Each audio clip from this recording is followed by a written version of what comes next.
Welcome back to my YouTube channel बच्चों की पाठशाला बीकेएस में आपका स्वागत है।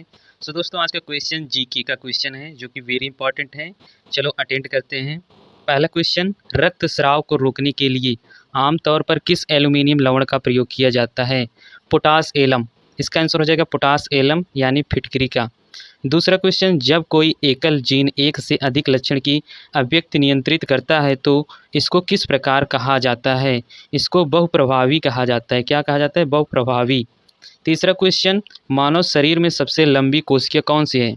मानव शरीर में सबसे लंबी कोशिका जो है तंत्रिका कोशिका है। क्या है? तंत्रिका कोशिका। पक्षियों में प्रायः एक ही क्या होता है? पक्षियों में प्रायः जो होता है प्रायः एक ही अंडाशय होता है।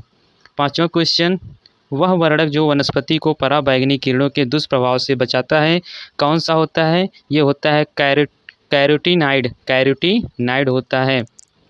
छठा क्वेश्चन, पुरुष में पुरुषत्व के लिए कौन सा गुणसूत्री संयोजन उत्तरदायी होता है?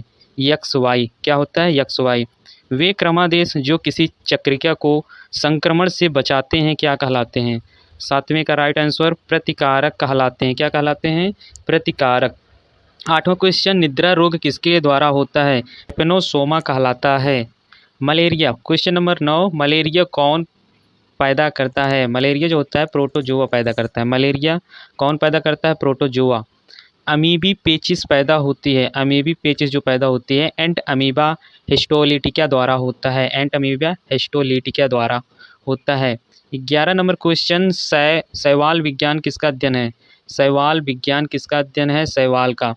12 नंबर क्वेश्चन, मधुमक्खी के पुंबधुप ड्रोन होते हैं, जननक्षम नर में होते हैं। 13 नंबर क्वेश्चन, फ्लोएम में सहचर कोशिकाएं किसमें पाई जाती हैं? आवृतबीजी में पाई जाती हैं। क्या पाए जाते हैं? आवृतबीजी में। 14 नंबर क्वेश्चन, पौधों में पत्तों के पृष्ठ पर पाए जाने वाले लघु छिद्रों का नाम क्या है? रंध्र है। क्या है? रंध्र। बीज प्रस्तुति किससे नियंत्रित होता है? बीज प्रस्तुति किससे नियंत्रित होती है? एब्सिलिक अम्ल के द्वारा। एब्सिलिक अम्ल के द्वारा।